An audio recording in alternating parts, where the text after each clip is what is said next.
adecuado para su vida, se va a desarrollar mal y entonces no va a crecer lo suficiente que debe crecer, no va a tener su mente despejada y eso quiere decir que entonces se está nutriendo mal. Igual es en la vida espiritual. Se nace como un bebé en Cristo, se hacen muchas locuras inclusive porque uno no entiende al principio las cosas, pero conforme va siendo enseñado y conforme el Espíritu de Cristo se va difundiendo en nuestro ser, vamos agradando a Dios más y más, hasta que Dios nos da su beneplácito. Pero eso es limpieza de pecados. Pero limpieza de pecados, en donde no hay condenación, no quiere decir necesariamente vida abundante de resurrección. Porque el que va a resucitar, según lo leemos acá, es el Espíritu Santo. Es el Espíritu de Dios. Es como que si dijéramos, el Espíritu de Cristo te va a dar vida a tu espíritu, perdonándote tus pecados. Pero el Espíritu de Dios, que levantó a Jesucristo de la tumba, te va a levantar a ti también si está en ti. Repito eso. El Espíritu Santo, el Espíritu de Dios, si mora en ti, va a levantarte de la tumba, así como levantó a Cristo de la tumba porque moraba en él.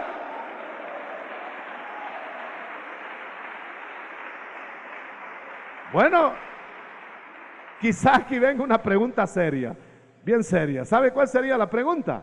Bueno, y entonces quiere decir que si yo no tengo el Espíritu Santo, yo me voy a quedar en la tumba. Pues sencillamente eso es lo que le estoy diciendo.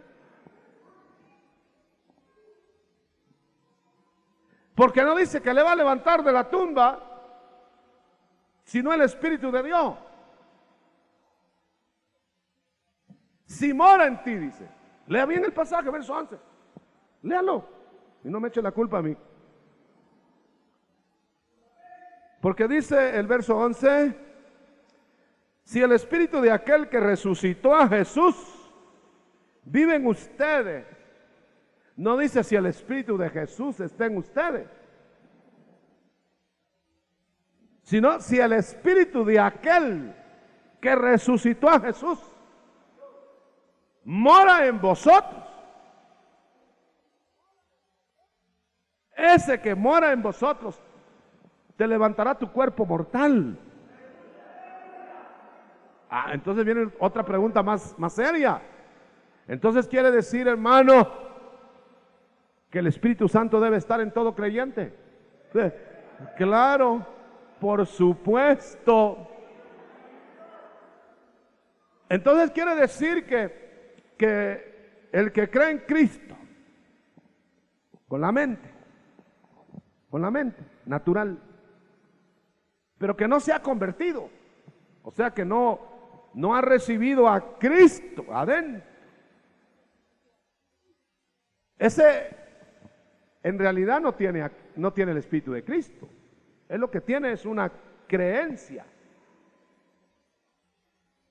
Entonces el que solo tiene una creencia, pero el Espíritu de Cristo no ha entrado en él, ese es profesante, pero no convertido. Porque el convertido es aquel en el que el Espíritu de Cristo, al creer, entra en su espíritu y se hace uno. Porque por un mismo espíritu, 1 Corintios 12:13, porque por un mismo espíritu fuimos todos bautizados en un cuerpo. Entonces quiere decir, hermano, que de ninguna manera se va a levantar a la otra vida el que no tenga el Espíritu de Dios. Ahora, si nosotros estuviéramos hablando del Espíritu de Cristo, nada más, no se necesitaría doble porción. Nada más diría el que tiene el Espíritu de Cristo, porque aquí lo dice, es que el que no tiene el Espíritu de Cristo, dice, ese no, que ni hablemos, ese no es de él, dice. Pero dice que el Espíritu de Dios nos va a vivificar en la tumba.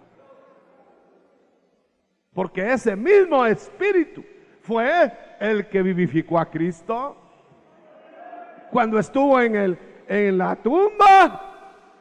¿Y de qué otro medio se va a levantar el muerto sino por el Espíritu que mora en él?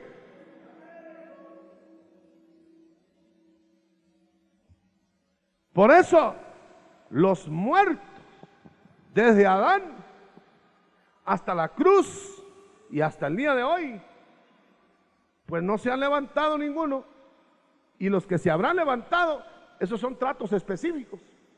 Pero el que se va a levantar porque el Espíritu de Dios está en él. Quiere decir que antes de la cruz, cuando no venía el Espíritu Santo a morar todavía, quiere decir que todos ellos se van a levantar hasta que el Espíritu los levante. Ellos tienen que recibir el levantamiento del Espíritu.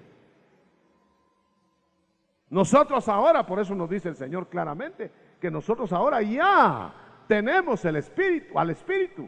Por eso dice que el que ya tiene al Espíritu de Dios, ya anda en el Espíritu de Dios. Yo lo voy a leer porque yo veo que se me queda mirando usted muy serio. A lo mejor no estoy predicando esta noche. Bien, vamos a ver. Yo voy a leer literalmente, empecemos a mirar cómo vive en la tierra de este lado de la tumba. Verso 5, el que no tiene al Espíritu de Cristo, ni al Espíritu Santo. Miremoslo. Los que viven conforme a la naturaleza del hombre, así pecadores, y que solo se preocupan puramente de lo terreno, del humano. Fíjese bien, viven tan de lo humano que si usted platica con ellos, usted como cristiano platica con ellos, quien sea, como se llame, pero que sea humano nada más, que no tiene el Espíritu Santo ni al Espíritu de Cristo. ¿De qué le habla? Solo le habla de lo terrenal, de la finca que no tiene, de lo que va a tener en el siglo XXI. Solo de eso le habla. Yo me he fijado, estoy en algún lugar donde llegan otros ahí a sentarse a comer o lo que sea, y estoy oyendo de repente involuntariamente lo que platican, hermano. De todo lo que platican todos los que están alrededor de uno, hermano, no hago ni un solo número de todo lo que platican. Aquí hablan de fanfarronadas, allá hablan grandezas, acá de este lado hablan de lo que no entienden, allá del otro lado no hablan. Y digo yo para mis adentros, pero ¿cómo aguantar a esta gente platicar de nada, hermano?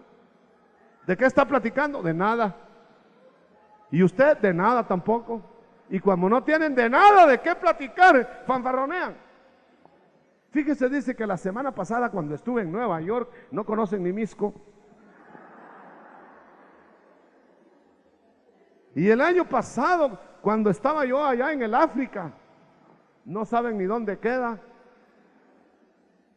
Pero tienen que llenar el tiempo platicando de las cosas terrenas, porque si no, ¿de qué platicarían? Por eso dice aquí en el verso 5, pero el que vive conforme al Espíritu, dice, oiga bien, se preocupa de las cosas del Espíritu. Aleluya. Y usted lo va a ver, que anda buscando a los que le oyen de esas cosas. Y platica con un inconverso y no se pueden platicar 5 minutos. Si una persona está lejos de su país, yo me he fijado eso con los cubanos. Usted platica por lo menos hace un tiempo, platica usted con un cubano y solo le habla de Cuba. De la Cuba que dejaron y de Cuba y de Cuba y de Cuba, y uno lo pone en cubo de una vez de tanto. ¿Por qué? Porque están enamorados de su tierra lejana, ¿no? Pero ¿cómo va a decir usted que aman a su tierra los que nunca hablan de ella, hermano? Si estos cubanos, otra vez el ejemplo, allá en Miami, solo de Cuba viven hablando, hermano, y de Cuba, y les digo, salgamos un poquito a otro lado, no que solo Cuba. Bueno, porque están enamorados, quieren volver a su tierra. Y si nosotros estamos enamorados del cielo, pues solo del cielo y del cielo.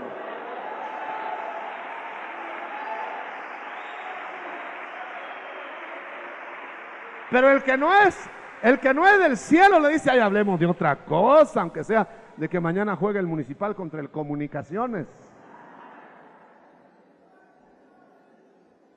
Que para el caso le da lo mismo quien meta el gol, ¿verdad? A uno. Ah, hermano. Es que el que se ocupa de la tierra es de la tierra. El que se ocupa de allá arriba es de allá arriba. Un aplauso al Señor, nos vamos entendiendo.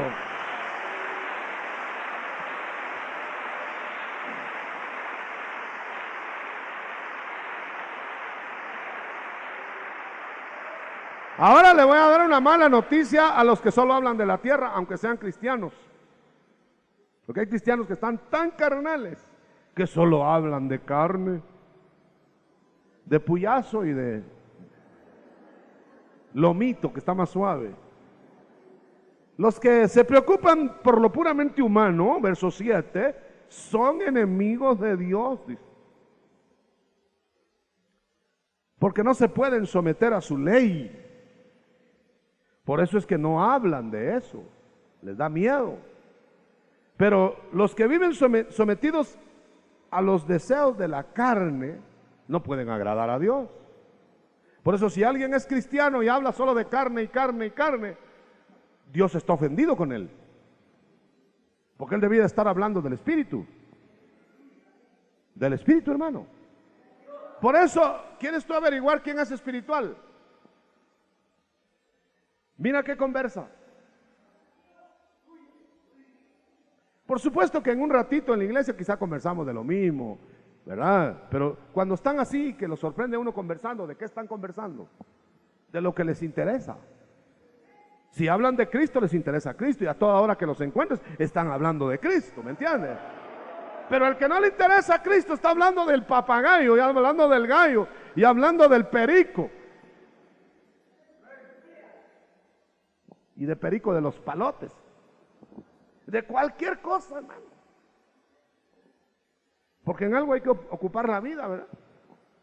Ahora dice acá más. Por eso los que viven sometidos a la carne no pueden agradar a Dios, pero ustedes no viven conforme a los deseos tales, sino conforme a los deseos del Espíritu, ¿verdad, hermano? ¿Verdad que usted vive así? En mi tierra dicen, ¿de a de veras?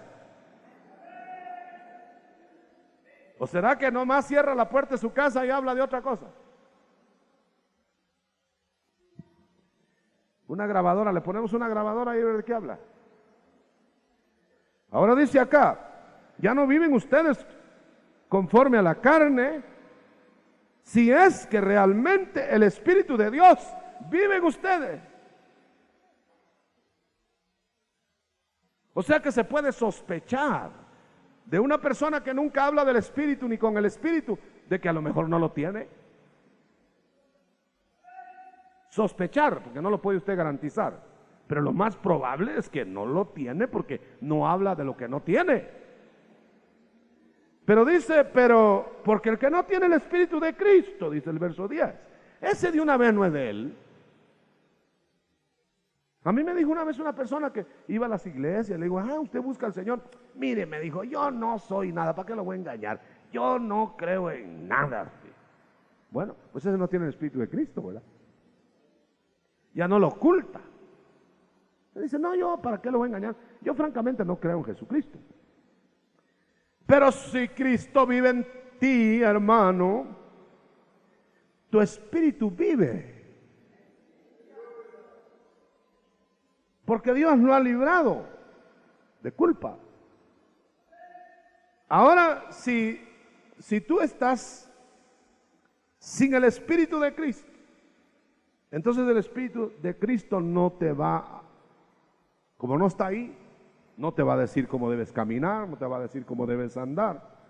Pero acompáñeme entonces al verso 11. Entonces, si tú te mueres así, ¿quién te va a levantar de la tumba? Si yo voy a leer lo que le decía, dice, lo leo literalmente el verso, la segunda parte del verso 11, o el verso 11. Y si el espíritu de aquel que resucitó a Jesús vive en ustedes, el mismo espíritu que resucitó a Cristo dará nueva vida a sus cuerpos mortales por medio del Espíritu de Dios que mora en vosotros.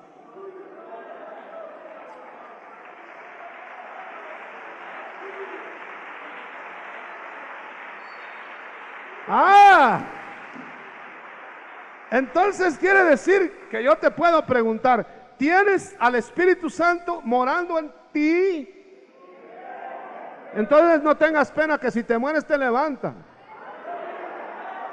Aleluya.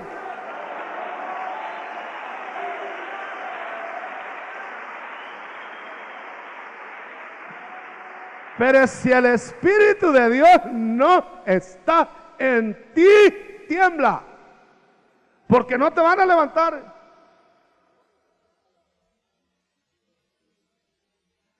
¿Cuántos creen que dice verdad la Biblia?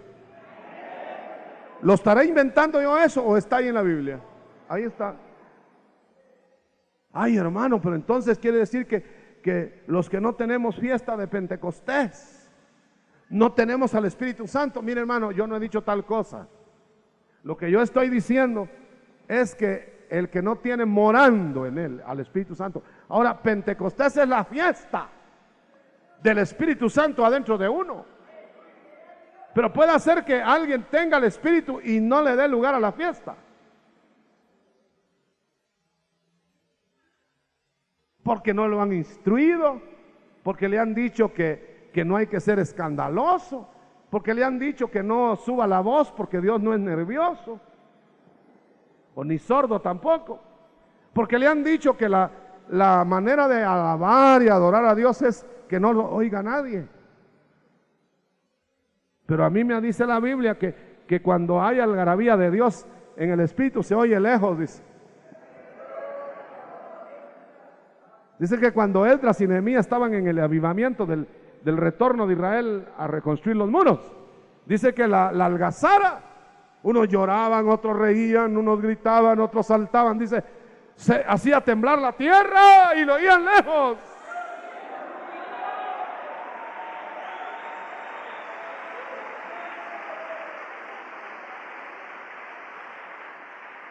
Ahora, uno no le puede decir a alguien que está ahí, que no se mueve, decirle, oiga, usted no tiene, como que no tiene el Espíritu Santo. No se atreva a decir eso, porque usted no sabe. Pero sí atrévase a decirle que no tiene fiesta.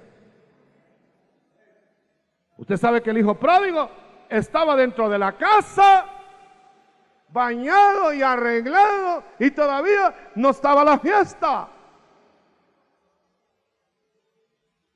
Y ya estaba arreglado. Cuando llegó a pedir perdón y que lo besaron y que le abrieron la puerta y entró a la casa, pues diríamos que por desarreglado no estaba bien.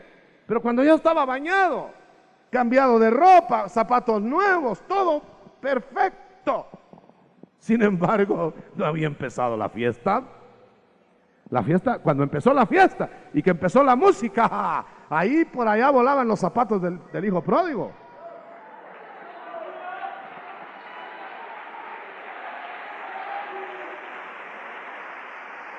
Entonces, quiere decir que no es lo mismo estar en la casa que tener fiesta en la casa. Pero lo que sí es sospechoso es que si una persona no se alegra en Cristo, lo más probable es, concedamos que Cristo está ahí, pues, que no tiene el Espíritu que hace la fiesta.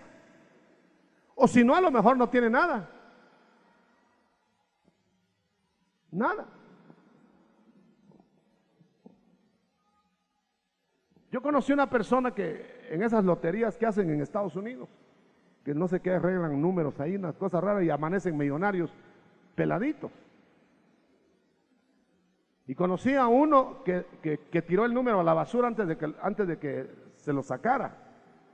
Y cuando supo que se había sacado la lotería y fue a buscar a voltear todos los botes de basura, no encontró el número, se quedó pobre de todos modos. Y andaba con una cara de este largo, se enfermó 8 días. Yo creo que todavía no se ha compuesto. Vaya, porque perdió el número de la lotería. Tenía que estar así, ¿no? Porque era natural. Pero el que se la saca y tiene el número, ese no hay a quien decirle, aunque sean los ladrones, le dice, yo me saqué la lotería. Porque no se pueden disimular esos estados. Muy bien. Pregunto, ¿el Espíritu de Dios, o sea el Espíritu Santo, es vida para usted? ¿O le da lo mismo? Porque usted sabe que Cristo es vida al Espíritu, pero vida al alma y al cuerpo es el Espíritu Santo. Entonces, si usted tiene vida, muéstrelo, hermano. Si usted ve un cadáver ahí tirado, usted está seguro que ese cadáver no se va a mover, pero ni una uña, ¿verdad? Porque es cadáver. Pero ¿qué tal sería que un cadáver hiciera así, mire, de repente? Usted inmediatamente no le tiene que preguntar si tendrá vida. Tiene vida todavía. Tiene vida. ¿Por qué? Porque se mueve. Un sepulturero le preguntaron que si no lo habían asustado los muertos. Uno que hace cajas fúnebres, que prepara las cajas fúnebres. Y contestó, pues fíjese que me asustan más los vivos, dijo. Bueno, pero no lo han asustado los muertos. Pues sí, hoy que me acuerdo, sí tuve un susto una noche, dice el embalsamador, o cómo se llaman, de funerarias, maquillador. Entonces dice, pues sí, cuéntele, dice el otro. Pensó el entrevistador que le iba a decir que le apareció un fantasma, así. No. Le digo, pues fíjese que yo estaba arreglando la mano de un muerto, dice. Y le cogí la mano así, dice, porque el muerto se quedó así para allá. Y yo le cogí la mano porque no le quería ver la cara y le empecé a arreglar las manos, dice. Y le compuse las manos. Que el Señor tenga misericordia, ¿verdad?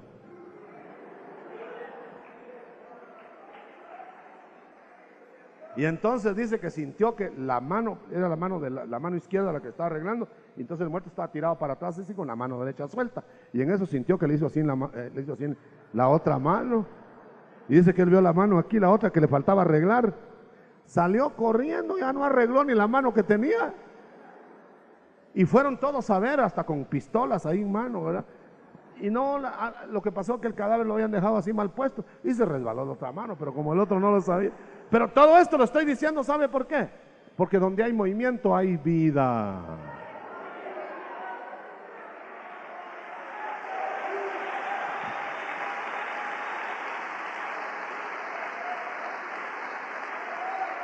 Por eso hay gente que no le tiene uno que preguntar si está muerta, porque se les mira, se les nota. Y hay gente que no hay que preguntarle si está viva, porque llega brincando. Pero ahora, a ver qué clase de vida también. Porque hay quienes tienen vida para el mundo, para la carne, y muertos para Dios. Y hay quienes tienen vida para Dios y muertos para el mundo. Pablo dijo, yo todavía lo que vivo, lo vivo para Dios, dijo. Y ya no vivo yo, dijo de una vez.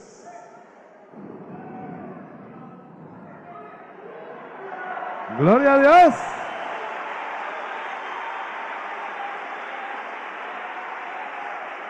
Bonito fondo.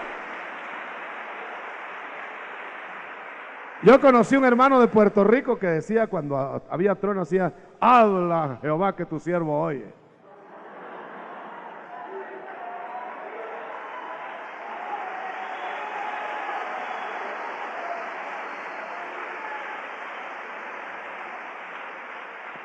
Pero le participo que ahora no habla por truenos, habla por la palabra.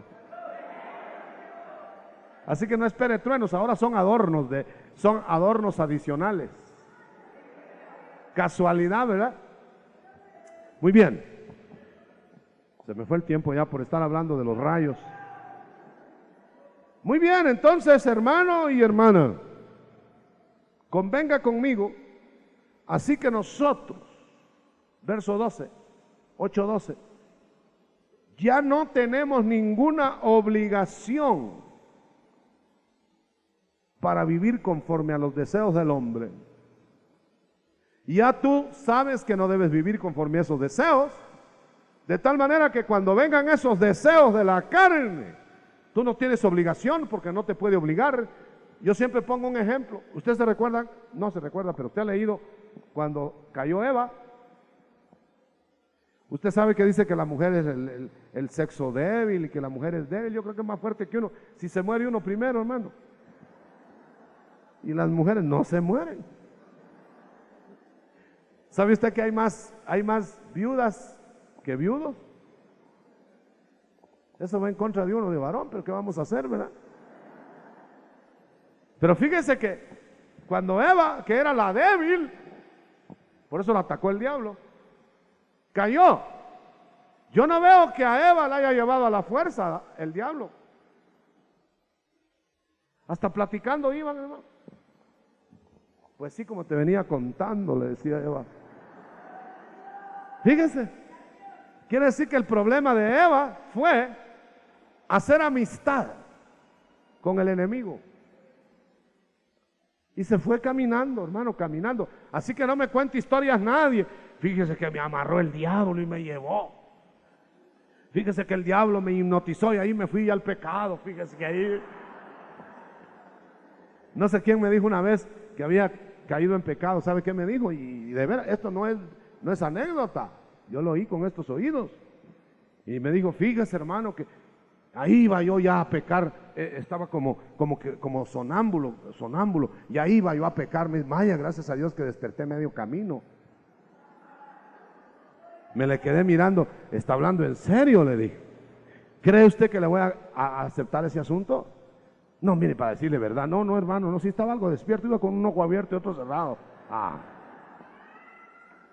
Porque nadie está obligado a lo que el diablo le diga que haga, si es que tiene el Espíritu de Dios.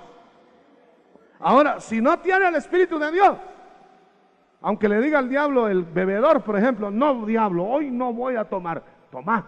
No voy a tomar, diablo, a las cuantas horas que sea de la discusión esa, usted va a ver que el diablo se lo lleva. Vas a tomar porque vas a tomar. Y ya vos lo dice el diablo, me obligó, pero no son tales, hermano.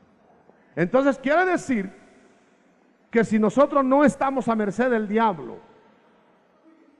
sino que si estuviéramos sometidos al Espíritu de Dios, no nos podría obligar nadie a pecar. Pero como pecamos es porque ya sabemos. Y sin embargo decimos, bueno, Señor, ¿qué va una vez? Dijo Sansón, ¿verdad? Una cana al aire, dijo Sansón. Solo esta vez, dijo la segunda. Solo esta vez, dijo la tercera. Y a la tercera, el Dios de la gloria se fue de Sansón, de puntillas, ni sintió. ¿Cuánta gente estará, hermano, que Dios ya se fue y no se ha dado cuenta? Si el Espíritu de Dios mora en ti, sujétate. Sujetémonos, porque si vivimos conforme a los deseos de la carne, vamos a morir. Estoy leyendo el verso 12. Y si vivimos conforme a los deseos del Espíritu, viviremos. Yo quiero que conmigo, este es el final, meditemos el verso 14. En medio de la lluvia. Y como está arrestado porque no se puede ir. Todos los que se rigen por el Espíritu de Dios, los tales son hijos maduros. Que no me diga alguien que se rige por sus deseos, que es maduro. Que no me diga alguien que anda preguntando si no es pecado esto y aquello y lo demás allá, que no me diga que es maduro. Es un niño. Porque el que es maduro se rige por los deseos del Espíritu de Dios. ¿Esto te agrada a Dios? Amén. Esto te desagrada a Dios, no lo hago. Esto otro te agrada, amén. Buscando agradar a Dios. Y eso solo lo hace el Espíritu de Dios que está en uno. Porque uno hace promesas y promesas y promesas y no las puede cumplir. Pero si el Espíritu de Dios está en ti, te rige, va a hacer que vivas una vida agradable al Padre. Por eso es necesario andar en el Espíritu. Que no me diga alguien que andando en la carne va a tener éxito. Va a tener éxito temporal. Pueda tener éxito según el mundo. Pueda ser un iluminado según la tierra.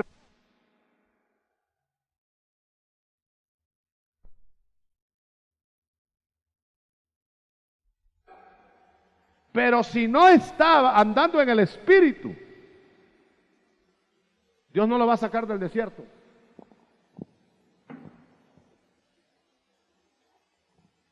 Ustedes no han recibido un espíritu de esclavitud, dice la palabra, verso 15.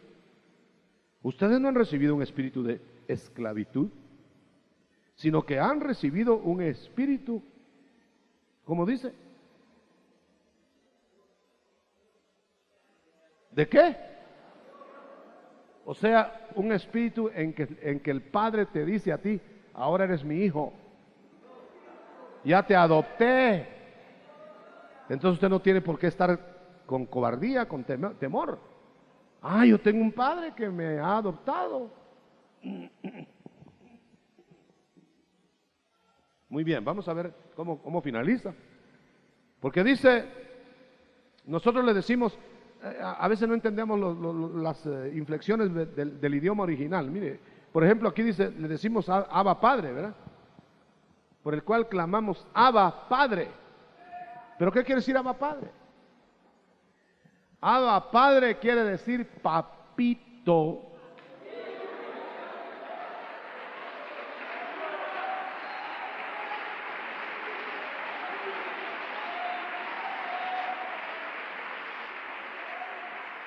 Ahora usted sabe que un hijo le dice a papá, papito, cuando está contento. Si está el padre enojado, le dice, mi señor padre. Pero cuando le dice, papi, están felices los dos. Y dice, usted ya les dio un espíritu para que me digan, papi.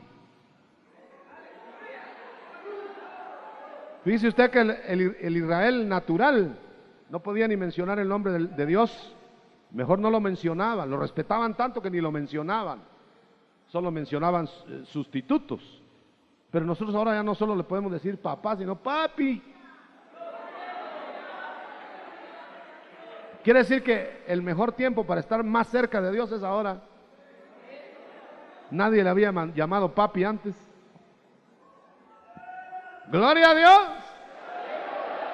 Y ningún ángel le puede decir papi ni papá, porque a ningún ángel le dijo, mi hijo eres tú, pero a nosotros nos dice que somos hijos.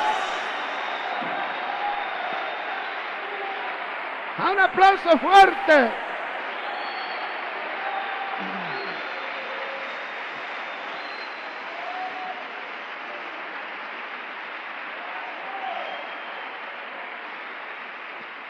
¿A cuál de los ángeles, ni a Miguel, que es el más grandote ahora, a cuál de los ángeles le ha dicho mi hijo eres tú, Dios? Dice.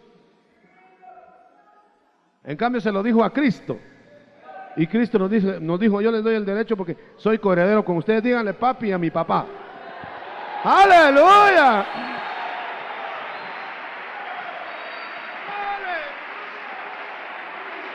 ¡Gloria a tu nombre!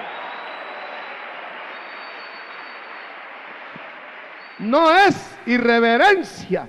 En Israel antes le hubieran quitado, lo hubieran apedreado si usted le dice una irreverencia a Dios. Pero ahora no es irreverencia si a las 2, 3, 4, 5 de la mañana usted se levanta y lo primero que dice, ¡ay, papi! ¡Ay, mi querido papi! Buenos días, papi. Aleluya. Y el Señor, que está acostumbrado a que todos le reverencien, va a oír por ahí, papi. Allá va a estar la pulga esa. Ve que mi hijo chiquito me está diciendo papi, alguna relación debo tener con él.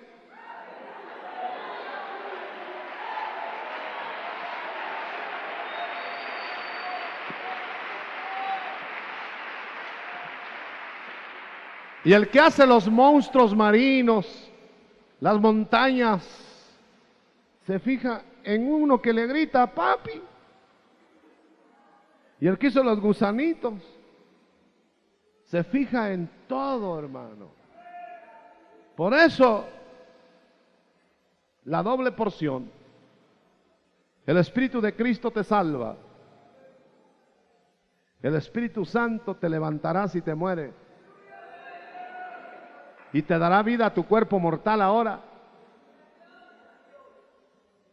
Por eso es necesario Juan 14, 21 y Juan 14, 23.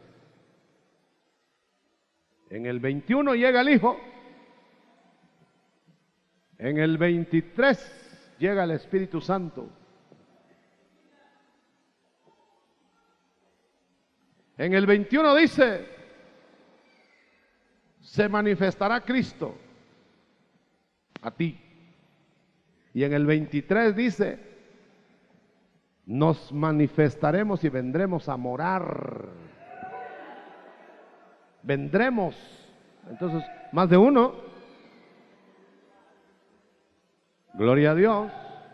Gloria a Dios. Yo tengo que leer ese verso para irme tranquilo.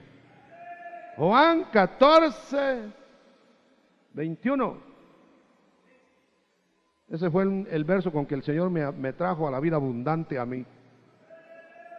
El 21 primero y el 23 después. 21 dice, aquí en esta versión, el que tiene mis mandamientos y los obedece, ese demuestra que me ama de veras. Y entonces mi Padre le va a amar, así como me ama a mí, dice Cristo. Y yo también le voy a amar y me le mostraré a Él. Me le manifestaré. Pero está hablando el Hijo. Pero al leer en el 23 dice, y el que me ama y hace caso a mi palabra, mi Padre le amará, y mi Padre y yo vendremos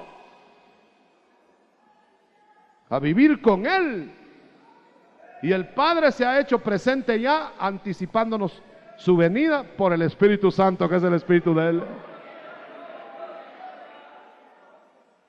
Porque no viene de otro modo. El Padre no ha bajado. El Padre va a bajar al final para morar en la tierra. Pero mientras nos dio las primicias de su Espíritu, la promesa del Padre, esa no es la promesa del Hijo, esa es la promesa del Padre. El Padre va a venir en espíritu y después viene en persona. Levante sus manos al cielo. Gloria a Dios. Gloria a Dios. ¿Se va a ir contento? Si el Espíritu de Dios mora en usted y viene a acompañar al Espíritu de Cristo. Aleluya. Y entonces usted va a tener una vida nueva, una vida abundada, una vida renovada, una vida que es vida y no remedio de vida. Abundante en vez de vida de riachuelo, escasa. El desierto necesita ríos caudalosos para mojarse, no riachuelos. Aleluya. Recibe, hermano, recibe, hermana, bendición, vida eterna, caudales de vida, ríos de agua viva, en el nombre de Jesús. En el nombre, alaba el nombre.